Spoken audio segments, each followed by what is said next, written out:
With the weather warming and plants starting to bloom, planting season is officially underway. I'm Kelly Waterfall, and in this edition of The Biz, we're here at English Gardens in West Bloomfield to learn about the fundamentals of starting your garden. Well, you start off with trees and shrubs, the permanent elements of the landscape. And then you have things like perennials, which are plants that come up every year. They die back to the ground, but they come up every year. And then the plants we use for a lot of color, or of course vegetables, are annuals. These are things we plant every year.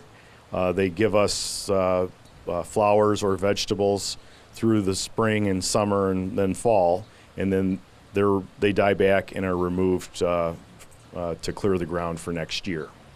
What is the proper way to plant your garden? Well, first of all, make sure we choose the right plants for the right spot. That's one of the most important things. And then the right soil. So in containers, you want to choose a good quality potting soil. It's one of the most important things you can do. When planting in the ground, you want to assess the soil type.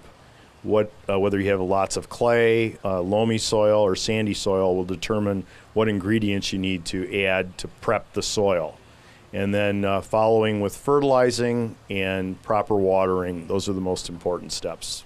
And while watering your plants, it is important not to kill them while trying to feed them. Watering is a delicate process. Certainly the best way to water plants would be to water at the base of the plant. Applies to really almost everything, trees, shrubs, perennials, annuals. Plants seem to do better if you don't get the water on the leaves. Especially in the hot sun, you don't want water there. It can actually magnify the sun and burn the leaves. And then when to water is different for different plants. Different exposure, the more sun, wind can impact how much moisture is needed. The best way to figure that out is to use your finger, put it in the soil, and that's your moisture meter. You can tell whether the soil is dry or damp and add water accordingly. Second to watering, fertilizer is an important factor when feeding your plants. But all trees, shrubs, perennials, annuals should get some regular fertilizer or feedings.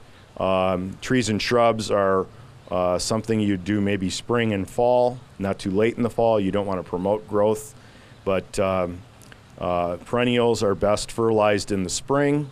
Again, those could be fertilized in the fall, but you really don't want to promote growth too late in the season. And then annuals, we actually fertilize annuals when we're planting them. We can use 3 types of fertilizer with annuals. A planting fertilizer, and then we use a continuous release fertilizer, which might feed for 2 months. So you'd use it 2 or 3 times during the growing season. And then a water-soluble, as we call it, fertilizer, which is something you mix in water and water with. And that you would use, say, every 10 days to 2 weeks throughout the growing season. So annuals are very, very hungry. How important is it to weed your garden and planting areas? Well, weeds compete for the nutrients in the soil. They can also choke out the desirable plants, make it harder for them to grow. So in general, it's very important. And weeding is best done when the soil is moist. And when you weed, you want to make sure that you pull the complete weed out, root and all. So it's always good to have a trowel or a weeder with you to pop the whole weed out of the ground. But very, very important because they do compete for all of the nutrients and moisture in the soil. And we asked Rick what tips he has for beginning gardeners. I think to start off with, don't bite off more than you can chew. Gardening is fun and it's certainly rewarding, but it can be very hard work. So you want to start with smaller projects and work your way up.